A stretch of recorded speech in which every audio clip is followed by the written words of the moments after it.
Good afternoon, कैसे हैं आप सब। तो होप को आपको वीडियोस मिल रही होंगी। तो जैसा कि ट्रांसलेशन में हमने सिंपल सा क्या use of is am are, was, were और विल बी, शैल बी का प्रयोग कर लिया था और कुछ सब्जेक्ट के यूजेस पढ़े थे, इट और देयर के, दिस दैट दिस दोज के। ठीक है, मैं आज थोड़ा सा आपको चीज़ क्लियर कर दे रहा हूँ। मुझे लग रहा है कुछ आप लोगों को कन्फ्यूजन हो रही होगी, नहीं हो रही तो होना चाहिए। ठीक है, नहीं हो रही है तो होना चाहिए। कि एक मैंने डिस्कस किया था शुरू में कि main verb and helping verb, main verb और हेल्पिंग वर्ब में डिफरेंस, मेन वर्ब और हेल्पिंग वर्ब में डिफरेंस समझना है। कि अगर मैं एक केस बताऊं आपको सिंपल सा, कि अगर कोई सेंटेंस है बच्चा, कोई सेंटेंस है तो जरूरी नहीं कि हेल्पिंग वर्ब हमेशा हो, जरूरी नहीं कि हेल्पिंग वर्ब हमेशा हो। हाँ, मेन वर्ब हमेशा हो सकता, मेन वर्ब हमेशा होगा। अगर मैं आपको बात करूँ सिंपल सा, ही इज़, ठीक है, ही इज़ ऑनेस्ट, अगर ये समझे। और एक केस ले लेते हैं सिंपल सा, he is going to school.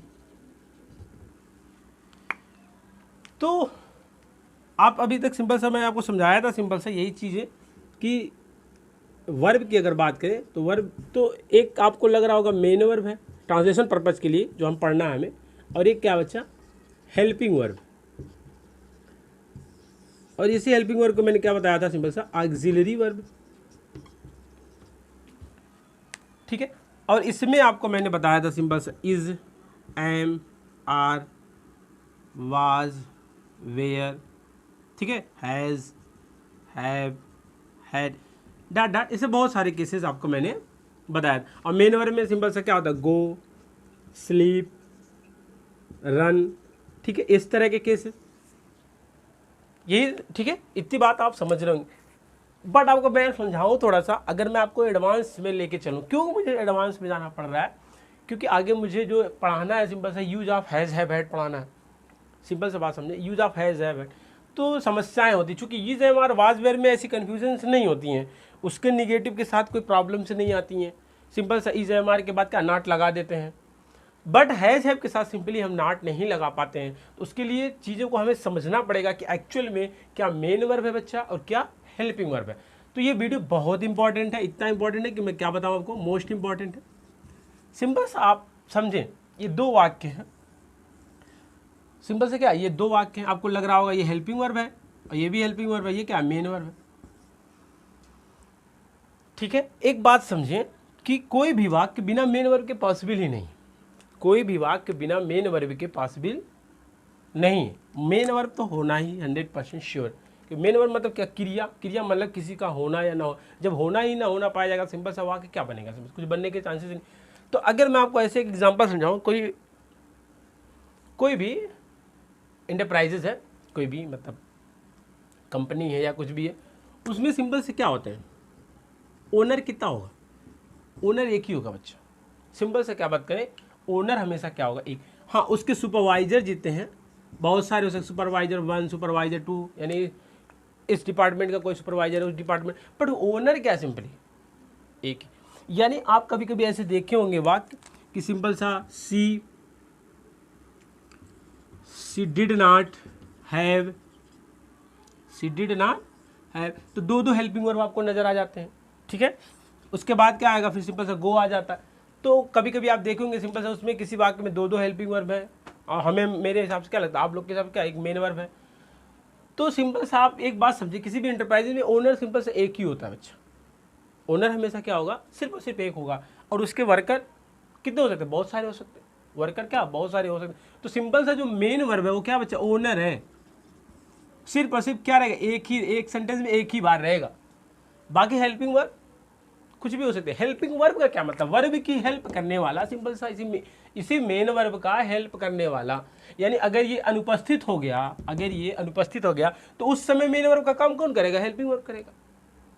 Helping verb की अगर हम बात समझें, मेन वर्ब नहीं है वाक्य में, तो सिंपल से क्या हेल्पिंग वर्ब ही तो कवर करेगा। और अगर कहीं ओनर खड़ा है साथ में, क्या वर्कर खड़े नहीं रह सकते, बिल्कुल रह सकते। तो क्या वहाँ पे ओनर की रिस्पॉन्सिबिलिटी कम हो जाएगी?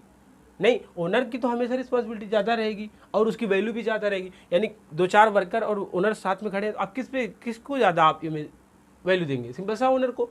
ठीक है, तो यहाँ पे भी सिंपल सी बात है कि अगर किसी वाक्य में फॉर एग्जाम्पल यहाँ गो है, इज है, तो आप ज़्यादा टारगेट किस पे करें? क्रिया, जाने की बात हो रही है, सिंपल सा है। इससे क्या लेना, यानी ये इसका हेल्प कर रहा है सिंपल सा, बस ये क्या इसके साइड में है, इसका क्या है, सिंपल सी बात करके वर्कर है।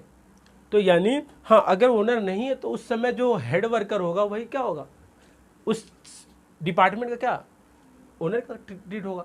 तो जब चीज़ें वर्ब है, इसमें देखिए इसमें क्या मेन वर्ब है ही नहीं, सिंपल से इज एम आर ही है। तो इस समय यही पे क्या है बच्चा, इस समय यही क्या है, मेन वर्ब है।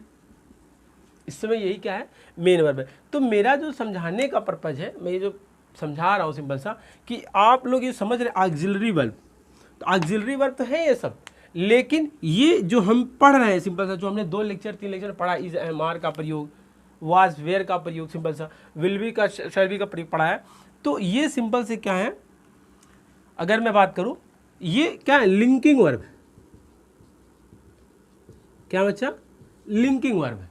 यानी जब वाक्य में मेन वर्ब ना हो, मेन वर्ब ना हो, तो सिंपल सा क्या, उसको हम हेल्पिंग वर्ब भी समझते हैं। उस हेल्पिंग वर्ब में वो क्या ट्रीट करते हैं, ऑक्सिलरी वर्ब वाले हेल्पिंग वर्ब, बट एक्चुअल में वो है क्या, मेन वर्ब।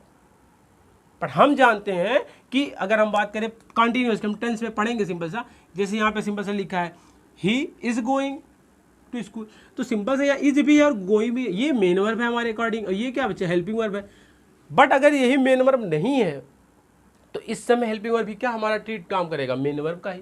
बट वो मेन वर्ब तो लग नहीं रहा है, अकॉर्डिंग टू हमारे क्या है, हेल्पिंग वर्ब भी है।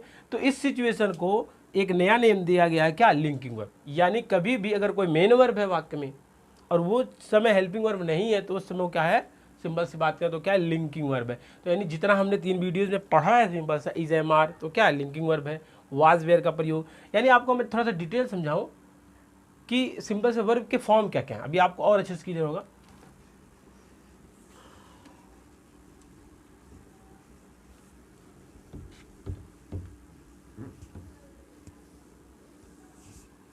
तो अगर मैं समझाऊं सिंपल सा कि वर्ब के 5 रूप होते हैं, V1, V2, V3, V4 और V5, सिंपल सी बात करें बच्चा। ठीक है, 5 रूप होते हैं। यानी ये हम अपने पहले एग्जांपल से समझे कि है क्या, जैसे गो क्या है हमारे, गो माने जाना होता है बच्चा, तो गो माना क्या, फर्स्ट फॉर्म का है। ठीक है, गो का क्या होगा, गो वेंट, और थर्ड क्या होगा, गान, और फोर्थ क्या होता है, ING यानी गोइंग, और फोर्थ क्या होता है, गोज।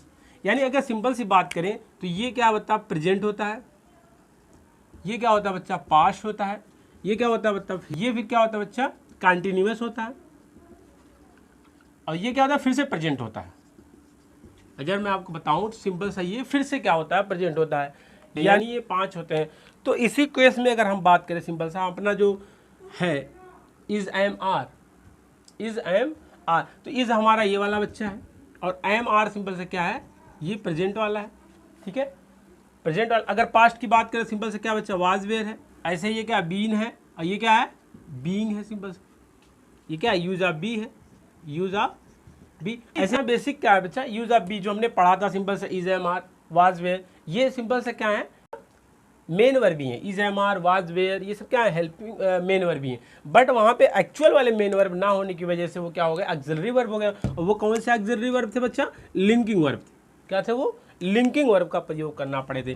चूंकि उस समय हमने जब निगेटिव बनाया था सिंपल सा, तो इज के बाद नॉट लगा सकते थे इजीली, वाज वेयर के बाद भी नॉट। बट अगला बात जो हम यूज़ पढ़ने जा रहे हैं सिंपल सा, जो अगला यूज़ पढ़ेंगे हम लोग, तो उस सिचुएशन में क्या पढ़ेंगे, हैज़ हैव हैड, तो वो भी क्या है, एक लिंकिंग वर्ब है।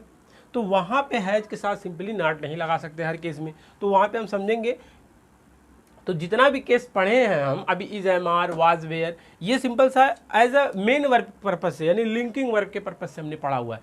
अभी जब हम टेंस पढ़ेंगे तो जैसे प्रेजेंट कंटिन्यूअस में इज एम आर आएगा, तो मुख्य क्रिया के साथ, तो वहाँ पे as a is am are का क्या होगा बच्चा, हेल्पिंग वर्ब के रिलेटेड पढ़ेंगे। अभी जो सिंपल सा केस पढ़े थे वो क्या था, सिंपल सा main verb as a linking verb के रेस्पेक्ट में पढ़ा है हमने। ठीक है, ऐसे ही हैज हैव भी सिंपल सा पढ़ लेंगे। उसके बाद हम लोग ट्रांसलेशन शुरू करेंगे। तो ट्रांसलेशन में जितने भी टेंस होंगे सिंपल सा इज एम आर का प्रयोग फिर से पढ़ेंगे, लेकिन वहाँ पे एज ए हेल्पिंग वर्ब रहेगा, उस वर्ब की हेल्प करने वाला रहेगा, यानी वो मेन वर्ब एक्चुअल में नहीं होगा, यानी एज ए सुपरवाइजर यानी वर्कर के जैसा बिहेव करे। लेकिन यहाँ पे जो हमने पढ़ा है सिंपल सा use of is am are was were, ये सिंपल से क्या है बच्चा, as a main verb, as a linking verb के यूज हुआ है, यानी ऐसे ऑक्सिलरी वर्ब जहाँ पे क्या होता है हेल्पिंग वर्ब की, हेल्पिंग वर्ब भी होते हैं इज एम आर, बट उस चूंकि मेन वर्ब ना अनुपस्थित होने की वजह से वो क्या हो गए, वो मेन वर्ब की जगह ले लिया, यानी अब वो हेल्पिंग वर्ब ना रहेगा, वो क्या रहेगा मेन वर्ब। ऐसे मेन वर्ब को क्या कहते हैं, सिंपल सा लिंकिंग वर्ब कहते हैं। तो इसलिए हमने जो हेडिंग है हमारा वो क्या है, use of is am are क्या है,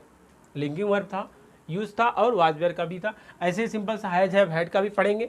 हैज हैव हैड 3 केस में पढ़ सकते हैं, हैज और हैव हैड कितना कैसे पढ़ेंगे, 2 केस में पढ़ेंगे, as a main verb, as a main verb जब यूज करेंगे, और दूसरा क्या है जब as a helping verb use करें। तो एज ए हेल्पिंग वर्ब बच्चा हम कहाँ पे यूज करेंगे, टेंस में यूज करेंगे सिंपल सा। एज ए हेल्पिंग वर्ब कहाँ पे यूज करेंगे हम सिंपल सा, टेंस में। और कौन से टेंस में, सिंपल सा परफेक्ट में। परफेक्ट में जब पढ़ेंगे तो एज ए मेन वर्ब हम समझेंगे, एज अ मेन वर्ब जैसे सिंपल सा is am are was were समझाता है, ऐसे ही हैज हैव का भी क्या है, एज अ मेन वर्ब हम समझेंगे। बाकी जो कुछ केस रह जाएगा सिंपल सा मैं डिस्कस करता रहूँगा, वहाँ पे क्या करेंगे हम लोग बच्चा, टेंस में स्टडी करेंगे। तो होप कि आपको ये चीज़ें समझ में आई होंगी, सिंपल सा मेन वर्ब और हेल्पिंग वर्ब में कन्फ्यूजन नहीं होगा, ठीक है। और कोई भी फॉर्म की तो V1 V2 V3 V4 V4 5 भी आपको आज के बाद से क्लियर रहेगा कि V1 क्या है। अगर किसी भी मान लो मैंने बोल दिया प्ले का V5 कितना होगा बच्चा, प्लेज होगा, सिंपल से क्या होगा, प्लेज होगा। तो इस तरह के केसेस आपके क्या होने चाहिए, क्लियर होने चाहिए, ठीक है। होप कि आपको ये चीज़ें समझ में आई हो, मेन वर्ब और हेल्पिंग वर्ब नहीं समझ में आई फिर भी क्या करें आप कमेंट बॉक्स में लिखें, ठीक है। फिर से आपको उस बारे में अगले लेक्चर में बताया जाएगा। तो नेक्स्ट वीडियो जो रहेगा मेरा has have had as a main verb use करेंगे हम, as a main verb. As a helping verb कहाँ पे यूज़ करेंगे बच्चा, टेंस में। बस यही ध्यान देने के लिए मैंने ये वीडियो डाली है आज की। ये चीज़ें आपको जब क्लियर होंगी तभी मैं चीज़ें देखिए बच्चा, मैं एक्यूरेट एकदम बेसिक से पढ़ा रहा हूँ। तो अब अगर कोई अचानक से मेरे वीडियोज़ में आ रहा है बीच में, तो उसके लिए बेहतर है कि वो शुरू से मेरे वीडियोज़ को देखे एक एक करके, तभी आपको एक्चुअल ट्रांसलेशन समझ में आएगा बच्चा। क्योंकि एक दिन की चीज़ नहीं कि मैं एक लेक्चर में 10 मिनट में क्या समेट दूँ पूरा टेंस, ऐसा पॉसिबल नहीं है। तो कम से कम आप हर वीडियोज़ को मेरे वॉच करें। जब तक वो चीज़ को वॉच नहीं करेंगे तब तक आप 0 to हायर ट्रांसलेशन के अच्छे क्या स्टूडेंट नहीं बन पाएंगे, ठीक है। तो होप कि आपको ये भी चीज़ें समझ में आई होगा। नहीं समझ में आया क्या करें, आप कमेंट बॉक्स में पूछें मुझसे, ठीक है। फिर मिलते हैं, तब तक के लिए धन्यवाद।